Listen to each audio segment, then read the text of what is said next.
आपल्या टीनेजर मुलीला किंवा मुलाला एकाच व्यक्तीचे फोन यायला लागले किंवा एकाच व्यक्तीकडनं मेसेजिंग व्हायला लागलं की पेरेंट्स धास्तावतात.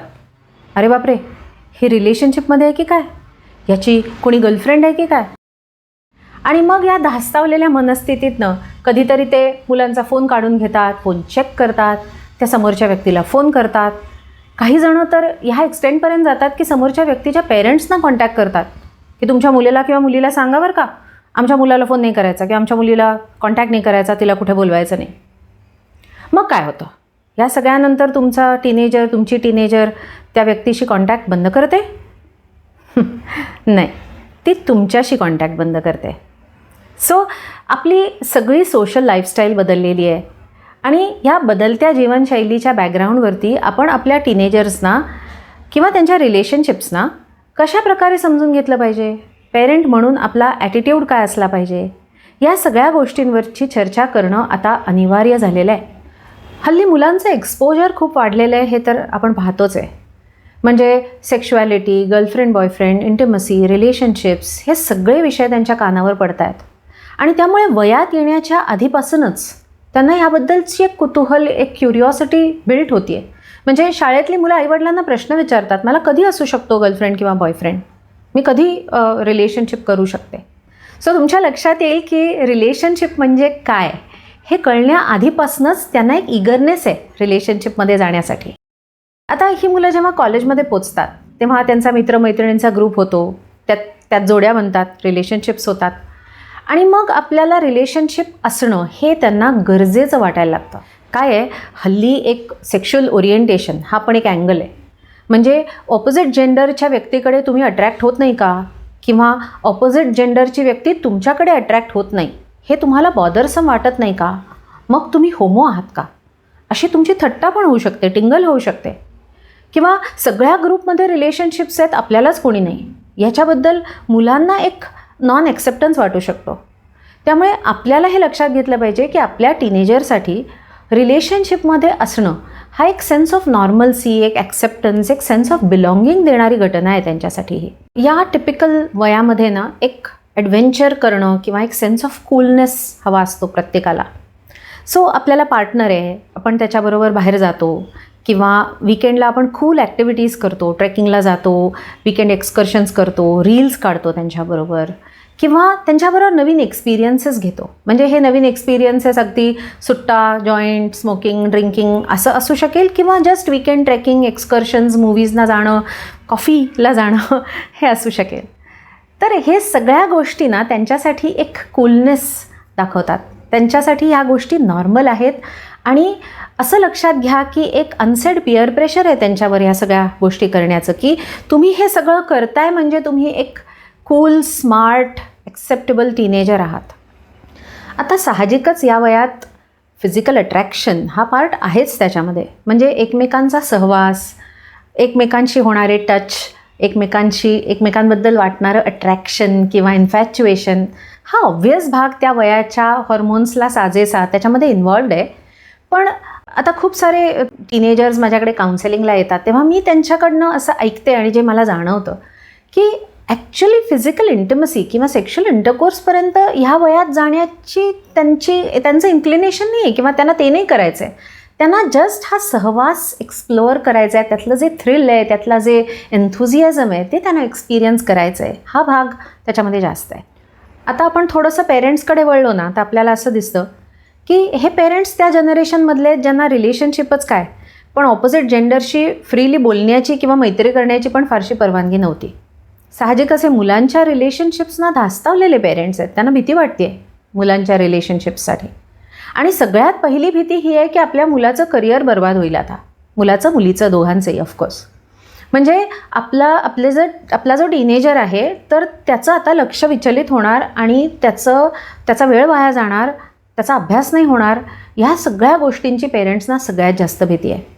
पण मला असं म्हणावंसं वाटतं की आपली ही भीती आपण चेक केली पाहिजे, कारण आजच्या टीनेजर्सच्या आयुष्यात अशा अनेक गोष्टी आहेत की ज्यांनी त्याचं डिस्ट्रॅक्शन होतं आहे. म्हणजे मोबाईल आहे, गॅजेट्स आहेत, सोशल मीडिया आहे, आपण केलेले लाड, आपण दिलेल्या खूप जास्त सवलती, ह्या सगळ्या गोष्टी पण त्यांचं लक्ष डिस्ट्रॅक्ट करतायतच की.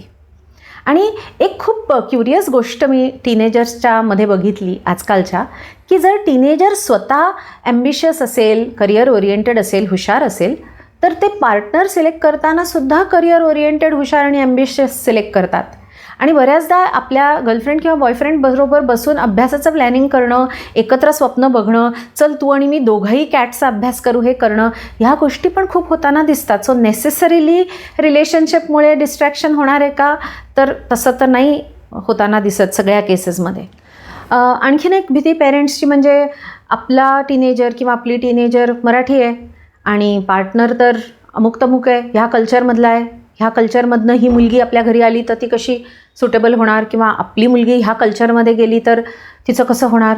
So slow down. आपलं मूल रिलेशनशिपमध्ये आहे आणि हे टीनेजर्स अजिबात या रिलेशनशिपला फायनॅलिटीनी बघत नाही आहेत. म्हणजे त्यांना अशी अजिबात अपेक्षा नाही आहे की ह्याच व्यक्तीशी आपलं लग्न होईल. त्यांच्या मते आम्ही रिलेशनशिप एक्सप्लोअर करतो आहे. आणि ट्रस्ट मी, कॉलेजमधनं बाहेर पडेपर्यंतसुद्धा ही रिलेशनशिप राहणार आहे की नाही आपल्याला माहीत नाही आहे. आणि इनफॅक्ट ते ॲक्च्युअल मॅरेजेबल एजमध्ये पोचेपर्यंत कदाचित त्यांच्या अशा 2-3 रिलेशनशिप्स होणार आहेत. त्यामुळे आपल्याला ही व्यक्ती म्हणजे ही पार्टनर कुठल्या दुसऱ्या कल्चरमधनं येते आणि त्याचे काय इम्प्लिकेशन्स आहेत, हा खूप प्रिमॅच्युअर थॉट आहे. पालकांची आणखीन एक भीती म्हणजे ऑब्व्हियसली आपला मुलगा किंवा मुलगी फिजिकली इन्व्हॉल्व्ह होईल का समोरच्या व्यक्तीमध्ये. आता ही भीती साहजिक आहे वाटणं, कारण आपण अशा जनरेशनमध्ये येतो की जिथे लग्नानंतरच फिजिकली इन्व्हॉल्व्ह व्हावं अशी आपली धारणा, आपले संस्कार असतात. तर मी तुम्हाला असं सांगू इच्छिते की तुम्ही जर का तुमच्या टीनेजरला संस्कार दिलेले आहेत, त्याला एक मॉरॅलिटीचा एक बाया दिलेला आहे, तर ट्रस्ट मी, आजकालची माझ्याकडे येऊन काउन्सिलिंगमध्ये बोलणारी मुलं असंच सांगतात की आम्हाला आमचे घरचे संस्कार माहिती आहेत, त्यामुळे आम्हाला ह्या गोष्टी फिजिकली इन्व्हॉल्व्ह होणं हे we are going to save it till a later date. Of course त्यांच्यात अशी मतं नाही आहेत की ते हे लग्नानंतरच करतील. आजकाल मुलांना रिलेशनशिपमध्ये, एस्पेशली लाँग टर्म रिलेशनशिपमध्ये फिजिकल इंटिमसी हा एक आवश्यक भाग वाटतो. तो आवश्यक आहेही. हा विषय कुठल्या तरी वेगळ्या व्हिडिओसाठी तो मी एक्सप्लोअर करीनच नंतर. पण टीनेजमध्ये, एस्पेशली लेट 20sमध्ये जेव्हा मुलं असतात, कॉलेजमध्ये असतात, तोपर्यंत त्यांना प्युअरली फिजिकली इन्व्हॉल्वमेंटसाठी रिलेशनशिप करणाऱ्या मुलांचं प्रमाण खूप कमी आहे असं मी म्हणेन. अर्थातच तुम्हाला जर का माहिती आहे की तुमचा टीनेजर खूप डिफायंट आहे, मनमानी करणारा मुलगा किंवा मुलगी आहे आणि ते सगळे रूल्स तोडणाऱ्या अशा प्रकारचा अग्रेसिव्ह स्वभाव आहे, तर there is always a possibility that they will go ahead and do it. पण मग त्याच्यासाठी तुम्हाला वेगळ्या प्रकारे त्या टीनेजर्सना हँडल करायला लागेल. पण सर्वसामान्यतः मुलांमध्ये फिजिकली इन्व्हॉल्व्ह होण्याचं प्रमाण हे कमी आहे. मला असं वाटतं पालकांनी हे पण चेक केलं पाहिजे की तुम्हाला भीती नक्की कसली आहे. कारण मला असं दिसत नाही की पालक मुलगी आपली प्रेग्नंट होईल म्हणून घाबरत आहेत किंवा आपल्या मुलीला काही ट्रान्समिटेड डिसीजेस होईल म्हणून घाबरत आहेत. त्यांचा जस्ट असा पैलू असतो की नाही, हे करायचं नाही, कारण त्यांच्या मनात काहीतरी ॲबस्ट्रॅक्ट भीती आहे याच्याविषयी. तर मला असं वाटतं पालकांनी ही पण भीती एकदा चेक केली पाहिजे. मी तर पालकांना सांगते, मुलांशी बोला, तुमच्या मनात काय भीती आहे आणि त्यांचे विचार जाणून घ्या. मुलं खूप फ्रँकली या विषयावरती बोलतात. सो आय गेस मला असं म्हणायचं आहे की तुम्ही जर का असा हट्ट धरून बसलात ना की नाही, माझ्या मुलीला किंवा मुलाला गर्लफ्रेंड बॉयफ्रेंड असता कामा नये, आम्हाला हे चालवून घेणार नाही आम्ही, ह्या मताचे तुम्ही असलात ना, तर तुमची मुलं anyway they are going to do it. त्यांना रिलेशनशिप असणार आहेत आणि ते तुमच्यापासून लपवून ते करणार आहेत. कारण सध्याची जी सोशल जे स्ट्रक्चर आहे, जे पिअर प्रेशर आहे, जे एक्सपोजर आहे ते त्या प्रकारचं आहे. पण जर का तुम्ही ओपन राहिलात की आता सामाजिक स्थिती बदलती आहे, रिलेशनशिप्स इज न्यू नॉर्मल, हे जर तुम्ही ॲक्सेप्ट केलं आणि तुम्ही ओपन राहिलात, तर तुमच्या असं लक्षात येईल की तुमची टीनेजर तुमच्याशी याविषयी बोलायला ईगर आहेत. म्हणजे मला अशी मुलं मुली माहिती आहेत, घरं माहिती आहेत, कुटुंब माहिती आहेत की ज्यांच्यामध्ये टीनेजर जाऊन विचारतोय की आई, मला ह्यांनी प्रपोज केलं आहे, मी काय करू, मी पुढे जाऊ का, तुझं काय मत आहे. आणि मुलांनासुद्धा ना हे लपून करायला नाही आवडत आहे. हे लपून छपून पालकांपासून करण्यामध्ये त्यांच्याही मनावर एक प्रेशर येत आहे की मोबाईल लपवा, चॅट लपवा, लॉक करा. त्यापेक्षा जर ते तुमच्याशी ओपनली बोलू शकले ना, तर त्यांनाही हे नातं हवं आहे. त्यामुळे मी असं बघितलं आहे की जर का मुलं ओपनली पालकांशी या विषयावरती बोलू शकली ना, तर ती मनाने जास्त ओपन असतात, कोऑपरेटिव्ह असतात, पालकांचं म्हणणं समजून घेण्यामध्ये त्यांना इंटरेस्ट असतो आणि इमोशनली ती जास्त स्टेबल आणि मॅच्युअर असताना मला दिसून आली आहेत. त्यामुळे आपल्या मुलाला किंवा मुलीला काय इंटरेस्ट आहे, तिच्या आयुष्यात कोण आहे, ते कसा विचार करतात, त्यांना रिलेशनशिपची गरज भासते आहे का, या सगळ्या गोष्टी तुम्ही ओपनली जर डिस्कस केल्या तर ते मुलांनाही हवंहवंसं वाटणार आहे. काय आहे, कोविडनंतर आपण मुलांच्या आयुष्यात mobile, online education, social media या सगळ्यांना ॲक्सेप्ट केलेलं आहे. तसंच त्यांच्या आयुष्यातल्या रिलेशनशिपनाही ॲक्सेप्ट करायची वेळ आलेली आहे. कसं आहे, मुलांसाठी पण हा एरिया नवा आहे. त्यामुळे ते जेव्हा तुमच्याशी मतं शेअर करतील तेव्हा ही मतं तुम्हाला कदाचित आश्चर्यकारक होतील, शॉकिंग होतील, स्केरी होतील. पण मुलांना जज करू नका, त्यांची बाजू समजून घ्या. मुलंसुद्धा नाती आणि आपलं करिअर किंवा आपले लाईफ गोल्स हे कसं बॅलन्स करायचं हे नव्याने शिकतायत अजून. आणि त्याच्यात तुमचा सपोर्ट, तुमचा एक्सपिरियन्स, तुमचा गायडन्स त्यांना मिळाला तर ते चांगल्या तऱ्हेने हे करू शकणार आहेत. दुसरं असं पहा की सध्या लग्नसंस्था ढासळत आहेत, लग्न टिकायचा प्रॉब्लेमच तयार होतो आहे. तर मुलांनी जर योग्य वयात रिलेशनशिप्स एक्सप्लोअर केल्या, त्यांना हे कळलं की मला कुठल्या प्रकारच्या व्यक्तीशी ॲडजस्ट चांगलं करता येतं, मला ऑपोजिट व्यक्ती कुठल्या स्वभावाची लागते किंवा त्याच्यात काय गुण असले पाहिजेत, काय फॅसेट्स पर्सनॅलिटीचे असले पाहिजेत तर आमची अलाइनमेंट चांगली होते, हे जर त्यांनी त्यांच्या रिलेशनशिप्समध्ये एक्सप्लोअर केलं ना, तर पुढे पार्टनर निवडताना त्यांना या एक्सपिरियन्सचा खूप फायदा होणार आहे.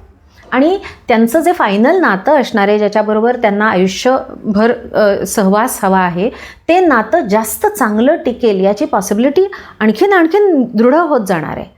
तर ह्या बाजूनी सुद्धा आपण मुलांच्या रिलेशनशिप्सचा विचार केला पाहिजे. सो मुलांच्या रिलेशनशिपला कडाडून विरोध करण्यापेक्षा किंवा त्याला घाबरून जाण्यापेक्षा किंवा त्याच्याकडे डोळे बंद करून बघण्यापेक्षा जर का आपण ह्याच्याबद्दल एक ओपन ॲटिट्यूड ठेवला की एक नवा आस्पेक्ट आहे जो आपल्याला समजून घ्यायचा आहे, असा ॲटिट्यूड ठेवला तर मुलांचं तर भविष्य चांगलं होणारच आहे, त्यांची भविष्यातली नाती चांगली होणारच आहेत, पण आपलं मुलांची नातं खूप चांगलं होणार आहे याचासुद्धा आपण विचार केला पाहिजे.